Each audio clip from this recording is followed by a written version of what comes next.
Focus Projet. Bienvenue sur Focus Projet, le podcast du management de projet. Le management de projet, qu'est-ce que c'est ? Ça va être les différentes techniques et outils qui vont nous permettre de mener à bien nos projets. Planning, coûts, risques, gestion d'équipe, changement, communication, définition du besoin.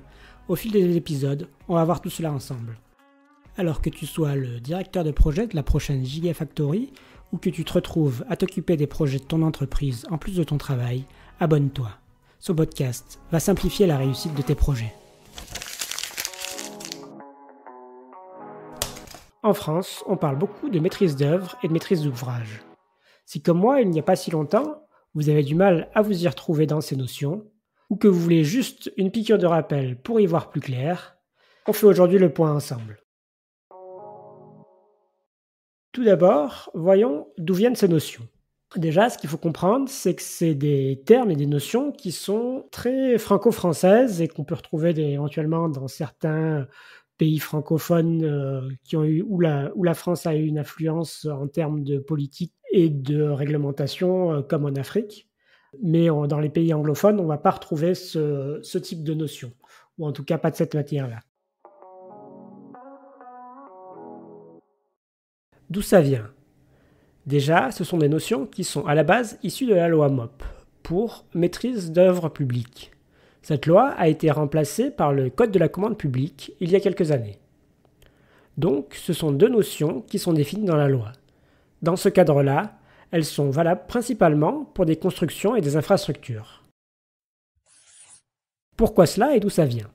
Cela a été fait pour être sûr que le commanditaire public ne va pas se décharger trop sur celui qui va réaliser le projet, et que ce commanditaire public finisse par avoir à l'issue du projet quelque chose qui ne correspond pas forcément à ses besoins.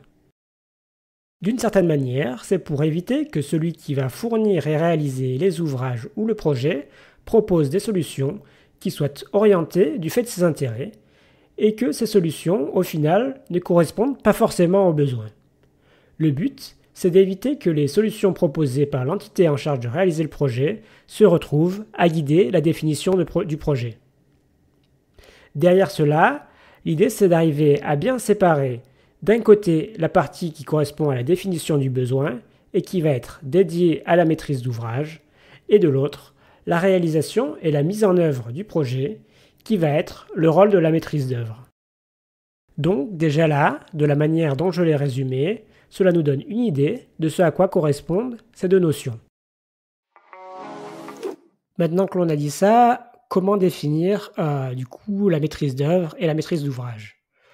Tout d'abord, je vous propose qu'on aille regarder ce qui est écrit dans le Code de la commande publique, donc dans la loi.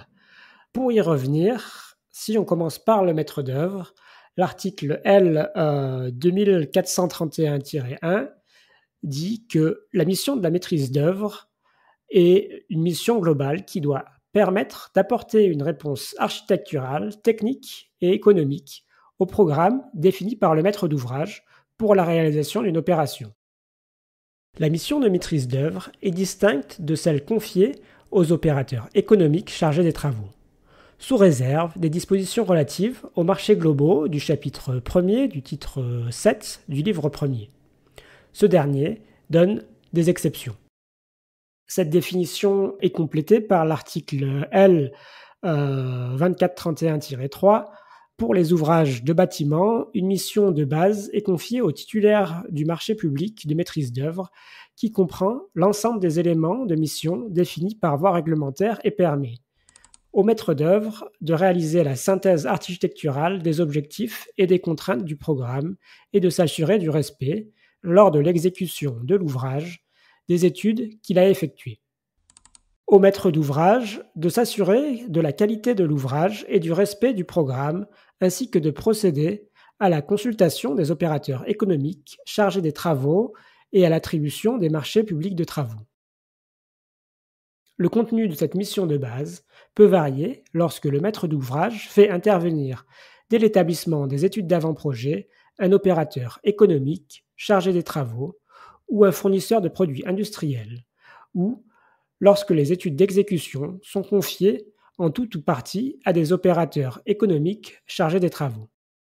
Voilà pour cette première définition réglementaire. Pour synthétiser cela et donner une définition un peu plus simple que celle que l'on trouve dans la loi du maître d'œuvre, d'une certaine manière, le maître d'œuvre va être celui qui va réaliser le projet pour le maître d'ouvrage. Il va mettre en place les outils et les moyens nécessaires pour s'assurer que les objectifs définis seront atteints à l'issue du projet tout en respectant le budget et le planning.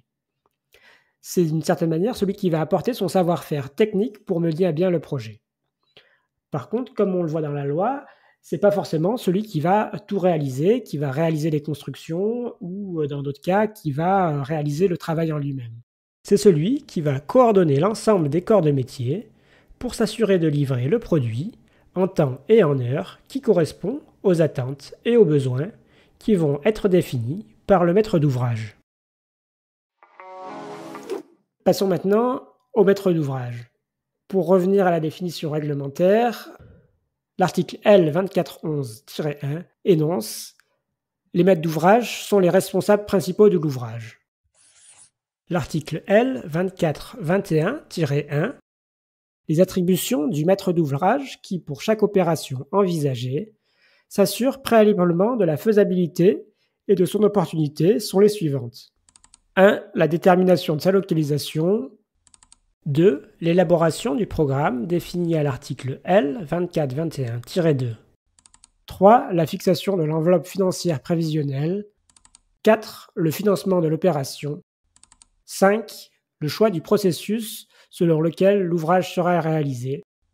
6. La conclusion des marchés publics ayant pour objet les études et l'exécution des travaux de l'opération. Enfin, l'article L 2421-2, dont on parle précédemment, indique « Le programme, élaboré par le maître d'ouvrage, comporte les éléments suivants relatifs à la réalisation et à l'utilisation de l'ouvrage. Les objectifs que l'opération doit permettre d'atteindre, les besoins que l'opération doit satisfaire, les contraintes et les exigences de qualité sociale, urbanistique, architecturale, fonctionnelle, technique et économique, d'insertion dans le paysage et de protection de l'environnement. » Donc on voit bien qu'avec ces différents articles réglementaires, le maître d'ouvrage va être d'une manière générale la personne, physique ou morale, qui va décider de réaliser le projet. C'est ce que j'ai tendance à appeler, de mon point de vue, le commanditaire. C'est la personne qui décide des objectifs à atteindre, du temps, du budget disponible pour réaliser le projet. C'est aussi lui qui va financer le projet ou en tout cas qui va représenter les différents financeurs. Pour résumer, on a donc d'un côté le maître d'ouvrage.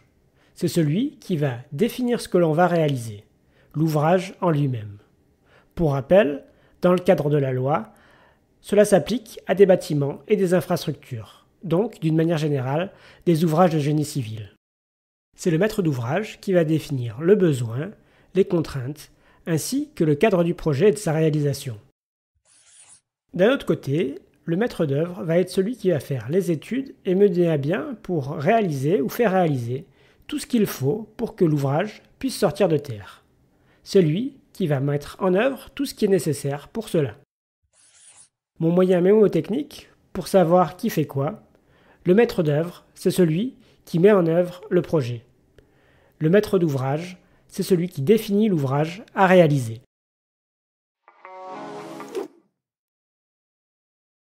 Ce sont des notions qui restent différentes, même si elles peuvent s'en approcher, des notions de client et de fournisseur. Si l'on s'éloigne un peu du cadre d'application défini par la loi, comme c'est souvent fait quand on utilise ces termes de manière courante, le maître d'œuvre et le maître d'ouvrage pourraient faire partie de la même entreprise et être deux services ou deux entités différentes. On pourrait aussi avoir un autre cas de figure où une entreprise est missionnée pour assister à la maîtrise d'ouvrage et qui, donc, va aider à la définition du projet et à son cadrage. Dans ce dernier cas, l'entreprise est donc bien un fournisseur ou un sous-traitant, mais elle a un rôle de maîtrise d'ouvrage. Donc, Même si on a quelque chose qui peut s'apparenter à cette notion de client et de fournisseur, cela reste différent. Ce qu'il faut retenir, c'est que le maître d'ouvrage, c'est celui qui définit le projet, ce que l'on va devoir réaliser, ainsi que les contraintes avec lesquelles il va falloir composer. D'un autre côté, le maître d'œuvre, c'est celui qui met en œuvre les moyens pour pouvoir atteindre les objectifs qui ont été fixés par le maître d'ouvrage. Avant de conclure, je vais me permettre de vous donner mon point de vue sur ces notions. Je trouve que celles-ci sont très franco-françaises et qu'elles sont un peu trop utilisées hors de leur contexte réglementaire. Personnellement, je préfère utiliser d'autres termes comme le commanditaire pour le maître d'ouvrage et parler de définition du besoin. D'où vient ce point de vue ? J'ai réalisé une bonne partie de ma carrière dans un environnement avec une culture nettement plus anglophone, et ces notions n'existaient pas du tout. Personnellement, je trouve que ces deux notions prêtent à confusion, ces deux termes étant très proches. Pour être honnête, je les ai moi-même longtemps confondus.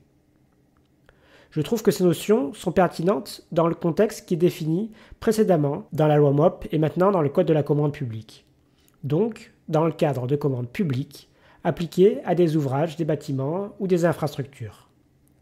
Par contre, une fois qu'on s'éloigne de ce cadre, que les projets sont un peu différents de ce qui est défini dans la loi, ce ne sont pas forcément les notions les plus adéquates. On va avoir des nuances dans ces rôles qui vont faire que l'on ne va pas totalement correspondre à ces définitions légales. On va donc un peu les détourner, même si on comprend toujours ce qu'il y a derrière.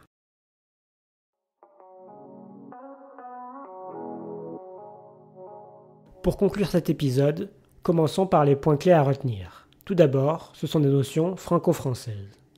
Ensuite, le maître d'ouvrage, c'est celui qui choisit de réaliser le projet.